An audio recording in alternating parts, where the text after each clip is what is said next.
Welcome into the Talkin Tide podcast on the Reier on YouTube channel. I am Chase Goodbread, sports columnist with the Tuscaloosa News, joined by Travis Reier, proprietor of Reier on YouTube. Be sure to give it a like and a subscribe. Lots of great content, Alabama related, some of it not Alabama related. Great stuff on Reier on YouTube all the way around. Be sure to check it out. It is the home of Talkin Tide. Previewing Alabama, Georgia this week after a little bit of a respite. We did not air a podcast last week with Alabama being idle. The Crimson Tide, Travis, heads into biggest game of the season. I wrote on Monday, biggest game of Kalen DeBoer's tenure to date in a season plus against the Bulldogs over in Athens. High anticipation for it. Georgia comes in, coming off an idle week itself, and, of course, a big win in overtime over the Tennessee Vols. Alabama off an idle week behind a resounding win over Wisconsin, and away we go. We do, and a lot of news on the injury front. First and foremost, glad to hear that Jamarian Latham, it sounds like, is doing okay after what had to be just a scary situation. Chase, the veteran outside linebacker, spent part of his career at the defensive end position as well. You never like to hear that with necks and heads and upper extremities like that. But again, based on the comments from Kalen DeBoer here in the last 24 hours, sounds like Latham is going to be okay. But yeah, I mean, been a lot of positive news for Alabama again. It just seems like there's always this positivity for Alabama going into games. There's a lot of positivity going into Florida State. Now there's a lot of positivity going into the University of Georgia matchup, and Tim Keenan, Jam Miller coming back. And I think that's all being met with a hearty, well, show us if it's all so positive. Let's see it actually play out on the field. Yeah, they need both of those guys to make a difference, I think. I don't think there's any question, especially Keenan. Because Georgia's going to try to run that Nate Frazier, who's an outstanding back. Frazier, of course, Travis, you may recall, was recruited by Nick Saban. Nick Saban tried to get Frazier at Alabama, wasn't able to do it. He ends up at Georgia. Now he is the lead dog with a W in that backfield. And Alabama's got to deal with him, got to deal with Gunnar Stockton.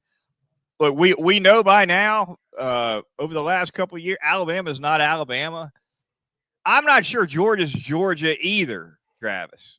That is the one reason why my confidence level has even boosted a little bit throughout this week, is that I have to keep reminding myself, this isn't, to this point anyway, this isn't one of those Georgia teams. Right. But what I sort of fall back to when I counter that is that what you saw against Tennessee it is one of those Georgia type of teams, because they hung in there and they're resilient and they're not just talented. And even in the second half against Alabama and Tuscaloosa last year, we saw that after that 30-7 Alabama lead. So it's been a little bit of give and take for me, Goodbread. I need a pep talk. I need a fiery speech at this point in terms of my confidence level for Alabama in this game. I don't know about you. Where are you at with it? I'm afraid you're not going to get that pep talk here. You might look elsewhere for that. Look, the spread grabbed my eye, Travis. Alabama is a 2.5 point. Last I looked, it may have moved. Last I looked, a 2.5 point underdog. To me, that number is awfully low.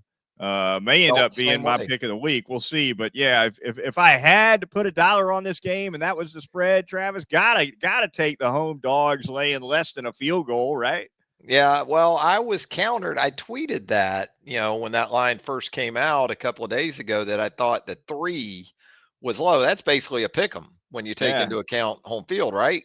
And I was met with, well, there is historical perspective to take into account here. Well, I think the man likes it when you start doing that. You start taking into account, well, when Alabama went over there in 2008. Yeah. The man loves it when he starts hearing that type of talk. Games 17 years ago, previous regimes, totally different rosters. I don't fall in line with that, because historical perspective, as I said on the channel earlier in the week, if that was the case, Vanderbilt wouldn't have been a problem for Alabama last year if it was all about that. But no, I do keep going back to that though. It's a very talented Georgia team. It's not what I would call a team to this point that blows you away in terms of just one or two individuals. But collectively, again, Kirby, through all these years, he's got that thing where it can sustain year in and year out. The pieces change, the buy in is never seemingly in question. And you don't think that if Alabama jumps out in this game Saturday night, 10, 14 points, that Georgia's just going to roll up.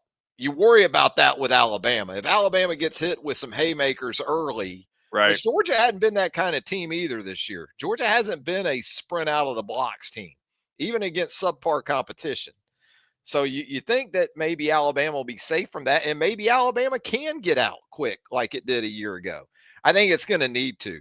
I think it's going to need to, not only from a standpoint of the difficulty of winning on the road, but from a psyche perspective, I think this team needs good things to happen early. I think you're right. I think Kalen DeBoer and Jeremy Bernard in comments this week have both, I think, mentioned the importance of getting off to a fast start. We've already seen Alabama get punched in the mouth and not respond in Tallahassee. Yep. So to your point, it's not something that they can afford again. And Georgia will fight when they're down, especially at home. Hadn't lost a home game, Travis, since 2019. The last team to knock off the Dawgs between the hedges, I think, was South Carolina going on 6 years ago. That's a hell of a streak. That is a hell of a streak. Georgia Tech really had Georgia on the ropes at the end of the 2024 season there in Athens. Probably should have won that game, Yeah. Tech. But, they've been tough to beat anywhere. And they've been tough for any team to beat except the Alabama Crimson Tide. I mean, when you look at the numbers, they're hard to ignore. 9 out of the last 10 have gone Alabama's favor. Kirby Smart is what, 1-6 against Alabama? Yeah. That's rough. That's when you look at what Georgia's accomplished otherwise since 2017-ish, that's pretty mind-blowing. Yeah, I looked at this the other day. I can't remember exactly what the numbers were, but if you take out Kirby's games against Alabama and you include SEC championship games, his record against the SEC is 60-something and like 5. It's insane. Yeah. It really is. It's been to that level of dominance. But I think, what we're going to go back to in this game, and you talked about it with that Georgia run game and having Keenan available for Alabama defensively and why that's so important. Georgia's beat up a little bit on that offensive line right now, too. A couple of guys at the guard and tackle positions. I think one is out. Ernest Green is out altogether already for Saturday night's game. Got a really talented true freshman guard in Juan Gaston that's been out or has tried to come back. He's beat up with some ankle issues. You got a new starter at center. It's Mike Bobo's son, Drew Bobo. I think he's a capable guy. I don't think he is Ryan Kelly or one of these kind of guys from the center position. So, Alabama defensively, where it starts against that run right there between the tackles, I think Alabama's going to be okay. Chase, I like Nate Frazier. Like Nick Saban did. I can see why Nick Saban liked Nate Frazier. I see some Josh Jacobs and how he runs the football. Really tough guy with some edge. I think I get the sense for both of these defenses kind of off tackle to the perimeter altogether is where a lot of this game might come down. Who is physical on the edges? Who is physical in the secondary? Who is going to come up and stonewall some people? And I tell you, Georgia's 2 inside linebackers are going to strike you. They're not going to catch. No. Those guys do not catch. So Deontay Lawson, Justin Jefferson, that rotation that Alabama has, they're going to have to answer the bell inside the tackles and pushing out towards the perimeter. Yeah, the 2 inside linebackers for Georgia, C.J. Allen and Raylan Wilson, both single-digit number guys. They could play. They lead Georgia in tackles. They've both got more than 20 apiece. They're 1-2 on the team. and stops. And Allen especially is a guy who I know the NFL scouts are really big on. He's a problem. And then you got the Christian Miller kid on the defensive line, 310 pounds. You make if you think about those three as like a triangle, it's going to be rough sledding getting anything in the A or B gaps. Yeah, I think for both offenses, it's going to be that way because of Keenan coming back. It should be that way from the Alabama perspective. And, that kind of brings into question some wild cards defensively, I think, Chase, for both teams. I think Chris Cole for Georgia is that guy. Jalen Walker was an outstanding player. Moved on to the Atlanta Falcons in the NFL. I think a first-round pick. Now they've got this young player in Chris Cole that they expect to be a real problem in the pass rush on Saturday night. And that's a lot of what I think it comes back to for Alabama, because we can talk about running the football. Georgia stylistically and Georgia in terms of its approach offensively is different than Alabama. Georgia wants to run the football to really set the tone in a lot of ways. And as an extension of that, quick game, block you on the perimeter, create some explosive plays that way for Gunnar Stockton. But, it's very much a complementary thing for Alabama in terms of running the football, or even situational, right, in a lot of ways. And so protecting Ty Simpson Saturday night is going to be of utmost performance. He's going to have to protect himself too. He's going to have to be able to process and get it on a big stage on the road. Because I think if Alabama can do that, and that's why Jam Miller coming back is big too, I think they'll have a chance, like Tennessee, to hit this Georgia back end for some chunks. Well, Miller's the best pass protection running back on the Alabama roster, period. And so you would think that's going to help make a big difference for Ty Simpson for sure.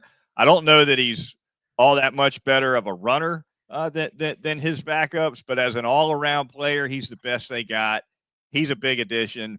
I think the quick game, the passing game with the quick stuff, that's gonna, and you've talked about how that's really an extension of the running game.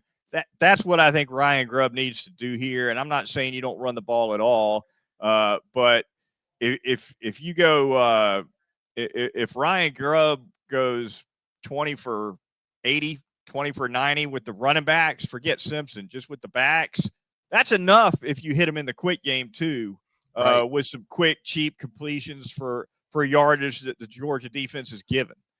Yeah, I think you're right. I think scrimmage yards for backs, and even throw the tight ends in there too, because off RPO, you'll see that sometimes with Cuevas. Even saw it with Caleb Edwards here in the last game or so, where they go zone read and then flip it out to the perimeter, and Jeremy Bernard and guys like that do a good job out in front of those.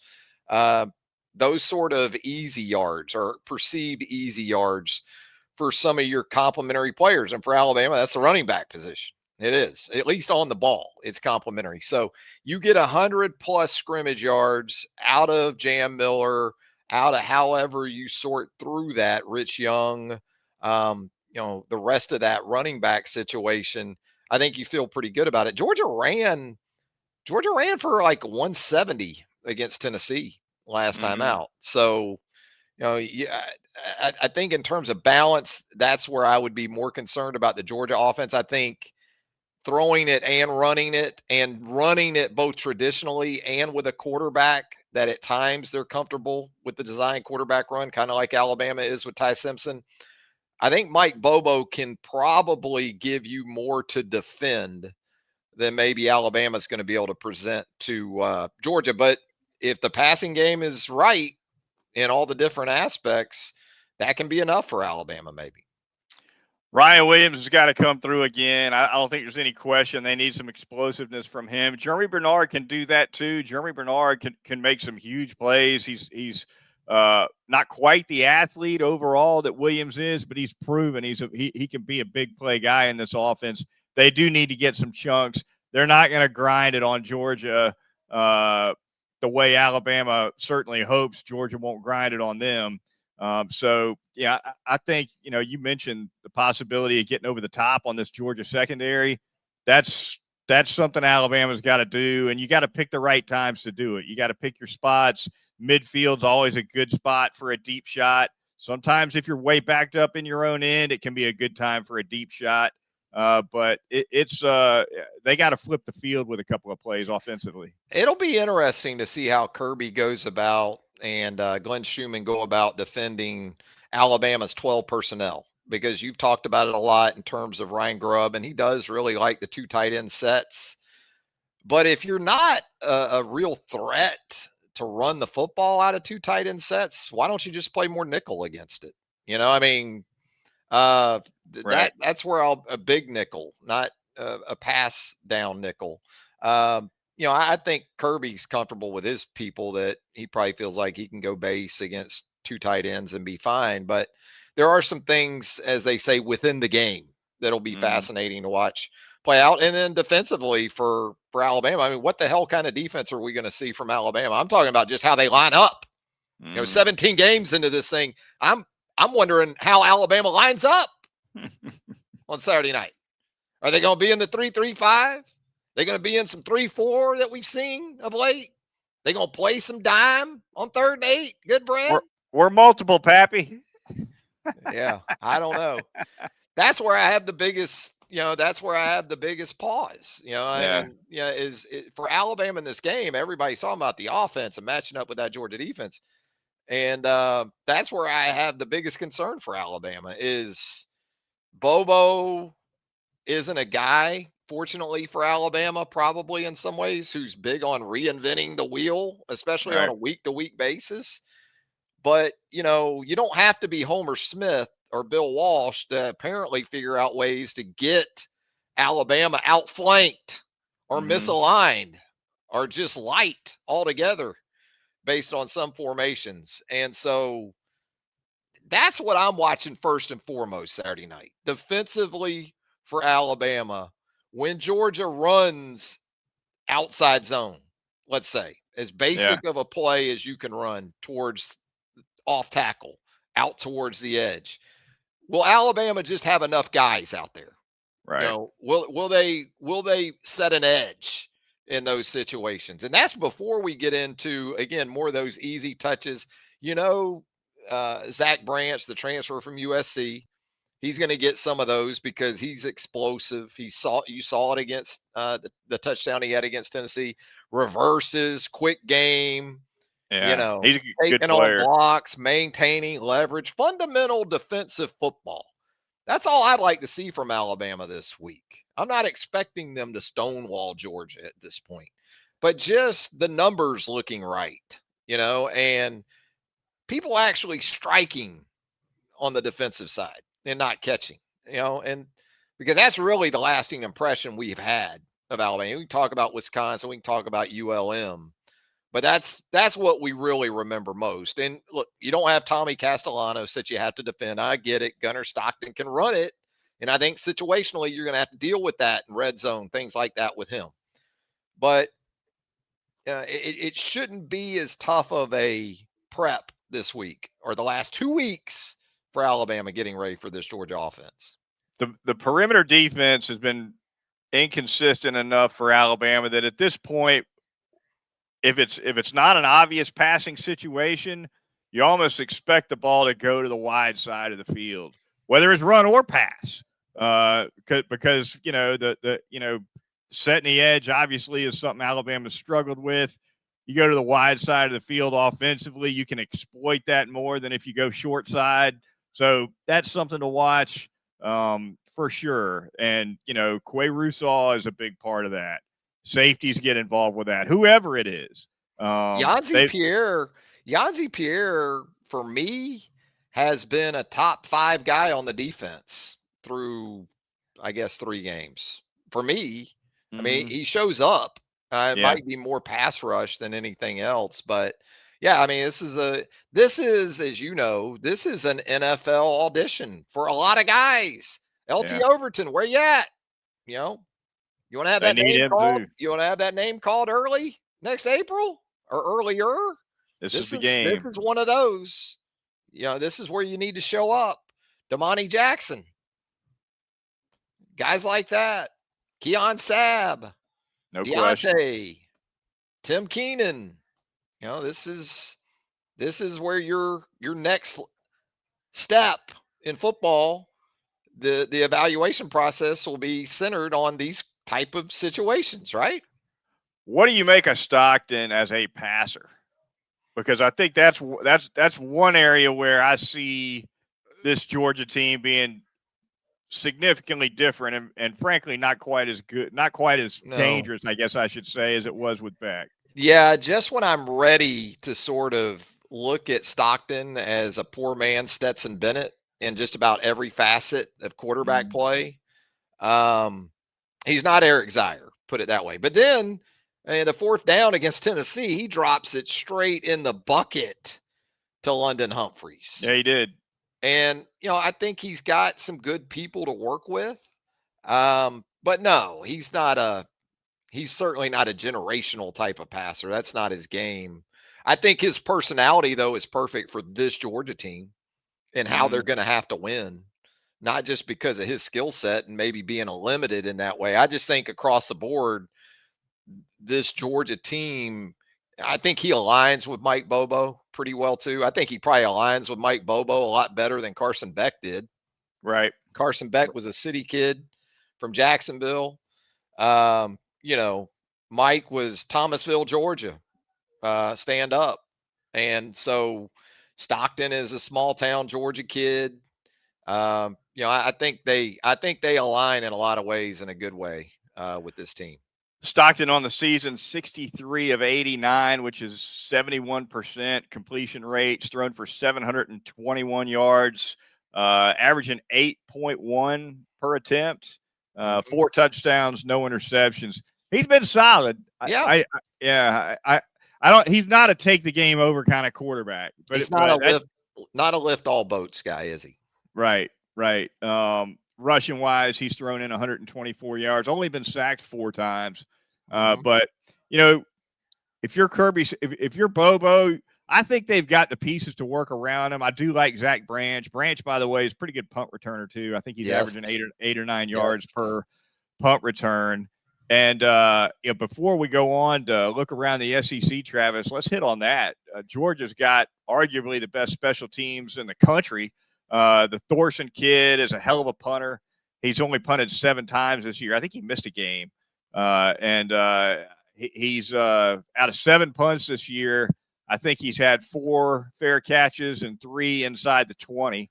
So that ain't bad, right? And then Drew Miller's even averaging 48 a punt. The other punter. So crazy. Yeah, it's pretty impressive. I think you were going to get to Peyton Woodring. Yeah, he's 4 for 4, right, on field goals. Reliable guy as well. Georgia's rock solid in that special teams area, which is another reason I think where you've got to favor Georgia if it ends up being close. Special teams make the difference in a lot of close games, not just game winning field goals either. No. And look, I think Dowd's been pretty good when we've seen him to this point, and Connor Talty's been fine. He's been all right. He missed the 53-yarder at Florida State. That's a tough ask for your first collegiate field goal attempt, but he's been okay otherwise. He was going into the Florida State game, he was probably the biggest question mark we thought at the time for this entire football team. And he's kind of moved away from that top spot. But no, it just seems like Georgia, when it comes to specialists, man, you can go back to Kevin Butler. They've always had really good kickers, really good punters. They've been good historically at getting after punts, blocking kicks, those kind of things. But it's hard to disagree with you in terms of what we know about their guys. And with Branch, as you noted in the return game, that not being an advantage, you would think, for the Georgia Bulldogs. Usually really good special teams and that goes back before Smart. That's just not just a Smart thing. And usually a dominant tight end. I don't know that they got that true dominator at tight end. I do like Oscar Delp. I think he's probably like maybe a third-day NFL draft pick kind of guy. So he's a quality player, not a guy who takes it over. Kid's name's escaping me. That was Lucky. No, I'm talking about Bowers. Bowers. Yeah, he's no Bowers. No, Yeah. no.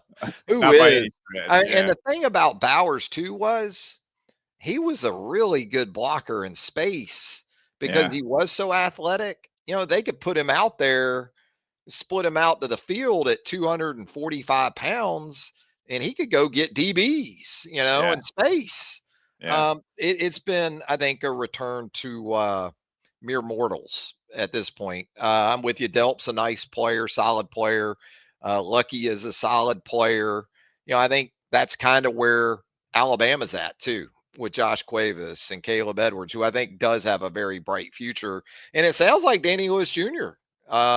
Could be good to go this week too for Alabama from a depth perspective at tight end. And, Alabama has caught a little flack, I think, about it's not just the offensive line not being good enough in the run game. The tight ends, haven't been exactly Michael Williams like going back a decade or so when it comes to getting it done, especially in tighter formations and situations like that. Talkin Tide podcast on the Reier on YouTube channel. Talking about Alabama, Georgia. Going to preview some other SEC games here in just a minute. Want to encourage our viewers and listeners to donate at ParkerCoversAlabama.com, 501c3 nonprofit supporting wheelchaired Alabama residents. Once again, you can donate at ParkerCoversAlabama.com. This is the Talkin Tide podcast on the Reier on YouTube channel. Travis, let's go ahead and jump around and see what we got around the SEC, the marquee game in the league, obviously going on in Athens, but elsewhere, we've got Arkansas hosting the Fighting Irish. Should be a good one. LSU is at Ole Miss, Auburn at Texas A&M, Tennessee at Mississippi State, Kentucky at South Carolina. Where we want to start here? Yes. How about all of the above? It is a crazy good weekend. Yeah. In the Southeastern Conference, really nationally too. You got games like Oregon at Penn State, but Arkansas based on record, and even Notre Dame at 1-2 in the game, we probably should spend a lot of time on. But Arkansas is like that car crash that you can't help but kind of look over at. They are just so predictable. Memphis last week, they're up 11, looking like they really can't be stopped offensively. But of course, Arkansas then shows you that absolutely they can be stopped, especially by Arkansas. And so that's a great game to kick off the day, though. I think they have a real shot in Fayetteville against a Notre Dame team that defensively isn't very good right now. They're already calling for first-year coordinator Chris Ash's job after 3 games in that role in South Bend. And then you kind of move throughout the day. Auburn, Texas A&M, that's tough for Auburn, right? Going on the road 2 straight weeks. A&M coming off a bye week after the big win over Notre Dame. LSU Ole Miss is a varsity game in that same window. It's just, there's no real shortage for it. What about you? What are you kind of looking forward to other than Tide and Dawgs? That LSU Ole Miss game is always fun. They don't like each other too much, so sometimes that game can get a little spicy. I think maybe it was it 2 years ago that they scored like 100 points between them? Remember they had that wild shootout? Can't remember if that was. I think that might have been 2023, but that's a pretty wild series for sure. And Billy Cannon, they'll show that yeah. highlight for us on Saturday, won't they? Looking forward to that one. Does Mississippi State hang with Tennessee? Mississippi State sitting 4-0. They've beaten Arizona State. What about the Bulldogs, Travis? Are you buying or are you selling right now on Jeff Levy? I'm buying them for what they have to work with in year 2. They were terrible last year. Personnel-wise, they were awful. Yes. But they still haven't won an SEC game under Jeff Levy. And I would feel better about this for Mississippi State if Tennessee had gone straight from that gut-wrenching loss to Georgia to playing this game the next week. But instead, Tennessee caught a bit of a breather with UAB, kind of was able to collect itself at home. So that gives me a little bit of a reason for pause. But, Blake Shapen, the quarterback for Mississippi State, they're playing better defensively under Coleman Hutzler. The coordinator previously at Alabama as a position coach. So I'm not ready to pick Mississippi State, but I do think it'll be 4 quarters. I mean, it'll be tight late, I think.